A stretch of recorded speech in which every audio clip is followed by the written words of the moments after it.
Hey everybody, Ephesians 6:10, be strong in the Lord and in His mighty power, okay? Be strong in the Lord and in His mighty power. So, on the trail, thank you so much for giving me a thumbs up, liking my videos, liking the content. I really appreciate it. Building this channel again after a time of quietness. And again, different focus for the channel, not so much about yoga anymore, more so about who God is, loving God, and letting God saturate your life and bring you life, literally bring you life with His life. So I wanted to talk about allowing the Lord's mighty power to transform you. Okay, so what I'm getting at is a lot of people talk about how they have a relationship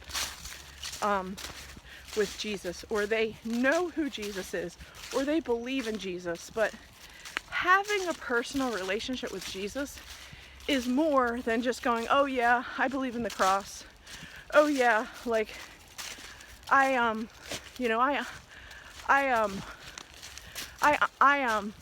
understand the 10 Commandments. Like, understanding the 10 Commandments and living the 10 Commandments are two very different things. And knowing who Jesus is and having a personal relationship with who Jesus is are two very different things. So, let me again give you an example. So, let's say that you are struggling with a direction in your life, and you know which way you're confused about which way to go. Now, first of all, the devil is the author of confusion and drama. So first of all, acknowledge that your confusion and your drama is the cause of demonic influence, period. That's as simple as I can put it for you, which means that if you're having that type of influence, the first question you have to ask yourself is, where am I out of alignment with God? Where am I not focusing on what God said? And if it is not meaning if you are being, quote, righteous, and you are, quote, honoring and following the 10 Commandments, the laws, the precepts, etc., you're not out of alignment to the best of your knowledge, but you're still being attacked, and you're trying to understand why you're being attacked, and you're confused. The point is, there is a difference between following God's plan of what God wants for us versus our personal, ego-centered, I want what I want desires of the world. So what I'm getting at is, let's say that up until this point, you have had,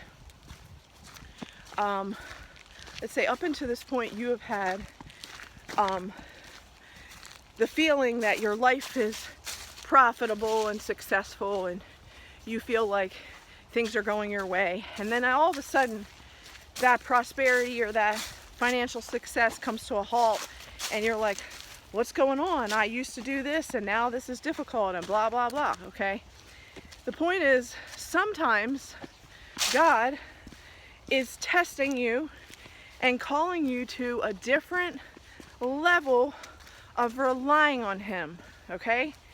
And again, I'm sharing the best way that I can describe this is, as an entrepreneur, okay, you do not always know where your next dollar is coming from and from which client.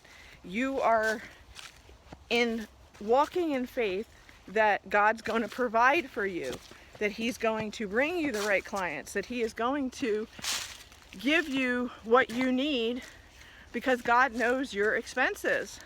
But sometimes God is actually challenging you in a different season to not focus on, let me just figure out which way I'm going,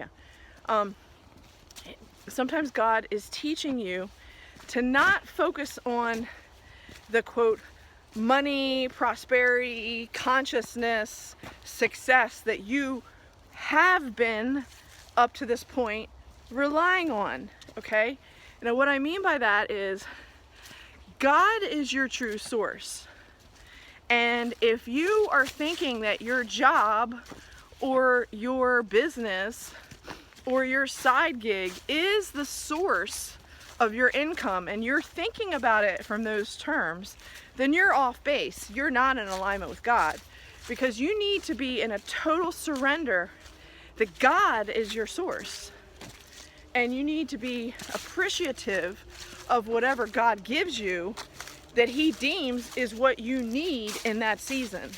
So for example, I'm giving you an example to illustrate this a little further. So let's say you are making, I'm just giving you a scenario. Let's say you're making $65,000 a year in this particular job. All of a sudden, you lose your job. You're freaking out because, oh my gosh, I need this $65,000 income to continue to maintain this certain level of lifestyle that I've been accustomed to live, okay? But God has allowed for this to happen, okay? And you do not know what God has planned for you and your life.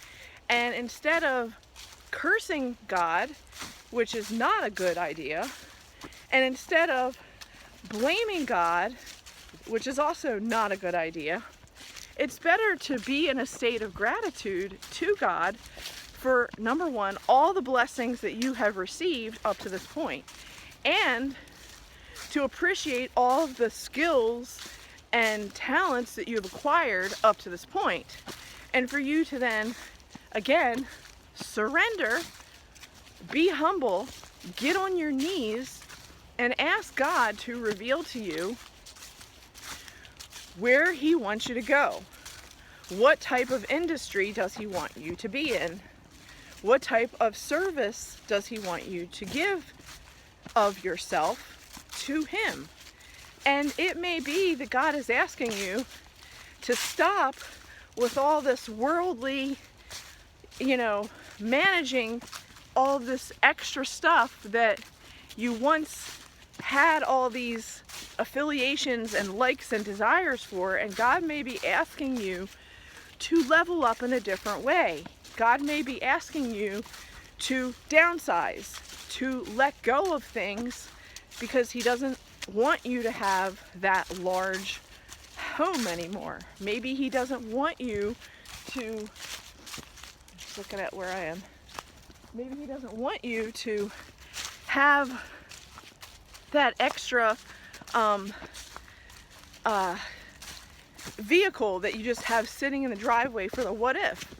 The point is, sometimes God is putting on your heart a different season for you to understand, to explore, to discover, and you don't know what God is asking of you until you really surrender. And if you're blaming God and being angry and complaining and pissed off all the time about what God hasn't done for you, it's kind of hard for God to bless you when you're not, appreciating what He's already given to you. And God never said, oh, for the rest of your life, you're going to have this level of success. No. And I am the first to tell you that I have had seasons of absolute abundance and VIP living, and I've had moments of total poverty.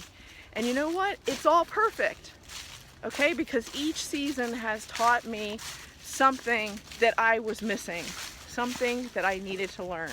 So there's no waste to what God is teaching us. We just have to be willing, obedient, and present to what God is teaching us. So let's say that you are, you've lost your job, you're annoyed and freaked out. So one of the first things that you can do, like I said, is get into gratitude. And whether you do that verbally, declaring out loud with your voice, or whether you write it down in a journal and you thank God and write down all the things that you are grateful for, and then you make another list of the things that you're willing to let go, the things that you don't really need. You'd like, their preferences or their likes and their desires, but they're not necessities. And then be willing to let go of those things, and then see what God does for you. See what kind of blessings and abundance He brings to you for the sacrifice and for the the letting go that you demonstrated with your actions. And you will soon find that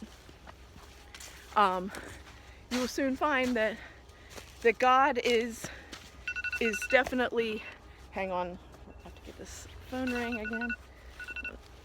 My hand is stuck, hold on.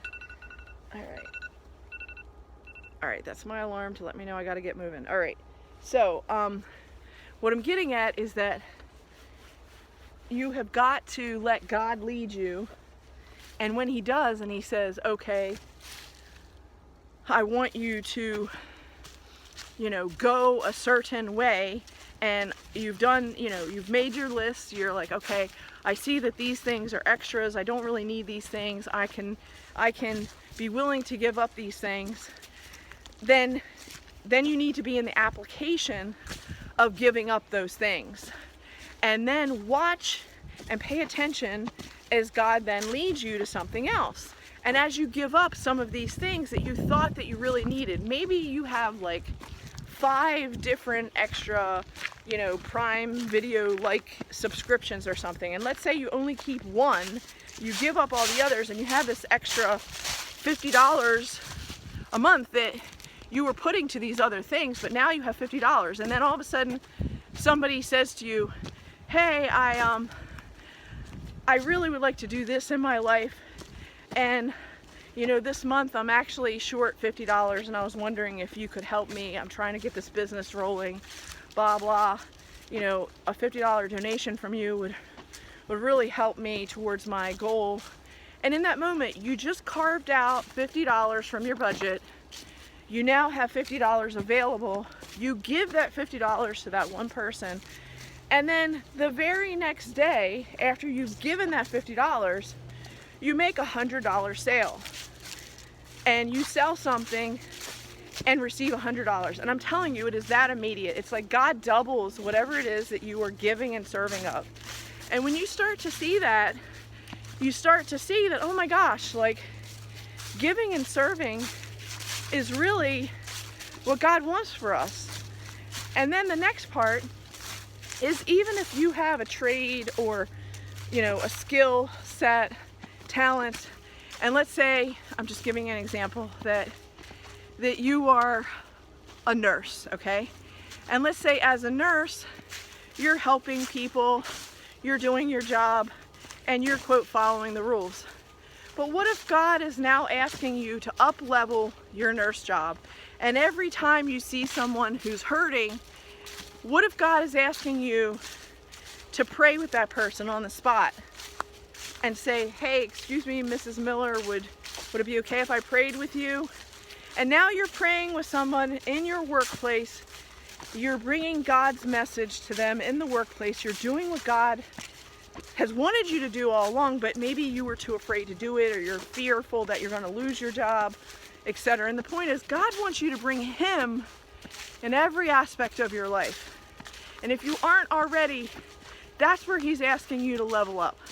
So, how big is Jesus in your life? How big is our God, our Father, the God of Israel, being proclaimed and appreciated in our life? And if He's hidden and you're not really talking about God and you're not really talking about Jesus, then maybe you need to reevaluate what kind of work you're in. Or you need to figure out a way to incorporate God into the work that you're doing. So, I hope this helps everybody. I hope you have a great afternoon, and I hope this was inspiring to you. May God bless you. Have a good one.